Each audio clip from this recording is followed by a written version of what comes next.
and Indian students in Canada in view of the growing anti-India activities and politically condoned hate crimes and criminal violence in Canada.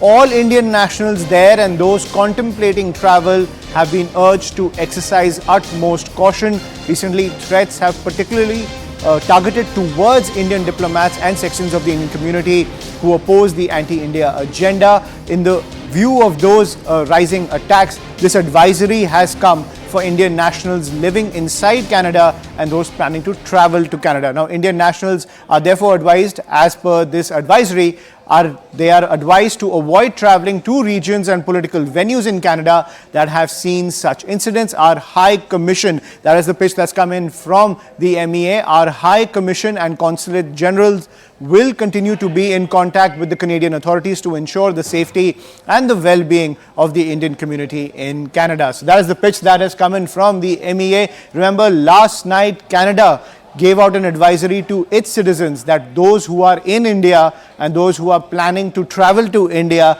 should exercise utmost caution. And now that same pitch has come in from the MEA for Indian nationals who are living inside Canada, especially Indian students who are in Canada, as well as those who are planning to travel to Canada. So this diplomatic ties between India and Canada seem to be taking a further nosedive, ladies and gentlemen, as the ties become more and more strained in the wake of Justin Trudeau's allegation that the Indian government had something to do with the murder of Hardeep Nijjar, who is a Khalistani supporter, especially when it comes to the entire firestorm that has been caused by the Trudeau government with their tacit support for Khalistani elements inside Canada. We've seen continuous attacks as well as rallies when it comes to promoting the Khalistani agenda, and the inaction of the Trudeau government has something that has caused a lot of concern over here in India, something Prime Minister Modi raised at the G20 summit as well.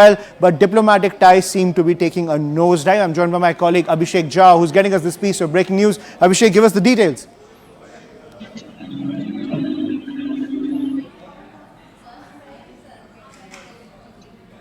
Abhishek, can you hear me?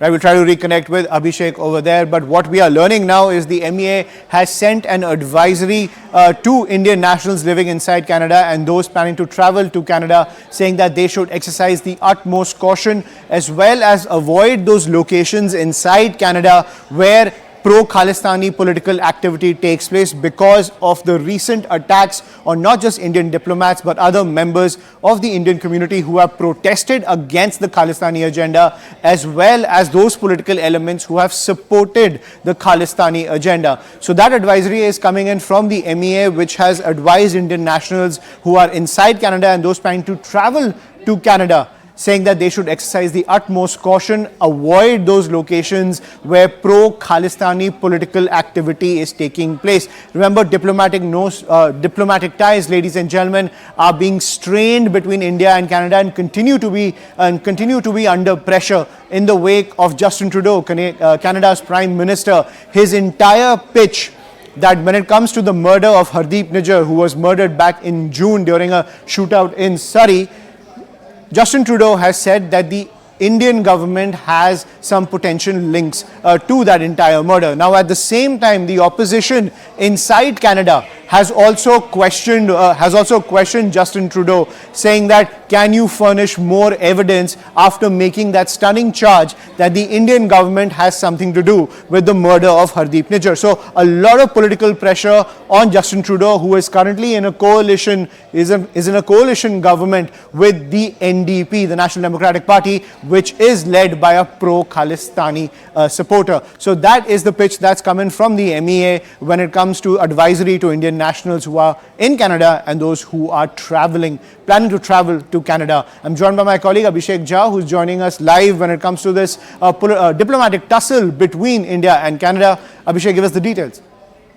Of course, in the wake of the latest diplomatic spat that has erupted after the allegation of the government over the alleged role in Hardeep Singh Nijjar's killing, there has been a lot of escalation. We have seen Canadian High Commission also releasing its latest advisory expressing concern and advising the children not to travel into the part of the especially in the meanwhile, they have not given any specific detail as to why this latest upgrade in security situation or advisory has been given. We can understand with the latest, tussle that is ongoing between India and Canada.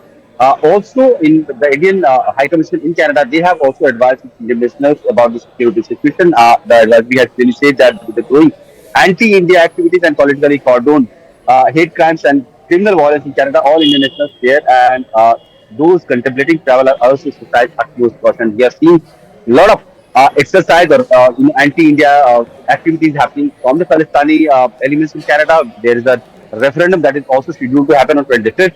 In the past, also there have been several referendum in various parts of Canada, especially where the Indian and Sikh population is highly concentrated in Canada. That has happened, and that has happened despite India raising flag and asking Canadian government to act on this. But Canadian government has let them happen on the pretext of freedom of expression and democratic right to protest. So this is what Canadian position has been, and in the wake of laxity from the Canadian government on acting on against anti-India elements in Canada, this latest advisory has cautioned citizens in Canada to be careful, and for those who wish to travel Canada, there has been caution expressed for them also in the latest advisory. Right, and Abhishek, what more are you learning from the MEA? Are there any kind of back channel talks that are taking place when it comes to trying to normalize diplomatic ties between the two countries? Because this seems nothing more than a political pitch coming in from Justin Trudeau. You see, Ashman, with the diplomatic escalation, we can see first Canadian government had asked the senior Indian diplomat to leave Canada. That was reciprocated when Indian side also asked the Canadian senior diplomats to leave India within the next 5 days. So he's still there and he'll leave in the next couple of days. But apart from that, there has not been any major push on the diplomatic community, at least officially, where the relation has been degraded. The High Commission in both the countries are very much there. They are working. Indian diplomatic community, they have been provided with all the protocols, security and safety that has been extended till now. And the countries have not explicitly raised any issue regarding the presence of diplomatic community. The security head of India in Canada and the intelligence head of Canadian agencies in Delhi, they have been asked respectively to go back to their countries. Apart from that, the high commissions have been working, visas have been being issued. The diplomatic community in Canada of India and the Canadian diplomatic community in India, they are being extended all the protocols. So there has not been escalation to the next level, but the kind of vibe that we are having with India and Canada on the issue of latest allegation that the Trudeau government has put against India, there is sort of unpredictability and uncertainty looming large, and we could also connect the latest advisory, the security advisory that the Canadian High Commission has issued for its citizens, and Indian High Commission has also issued for its citizens in Canada in that context. Right, and Abhishek,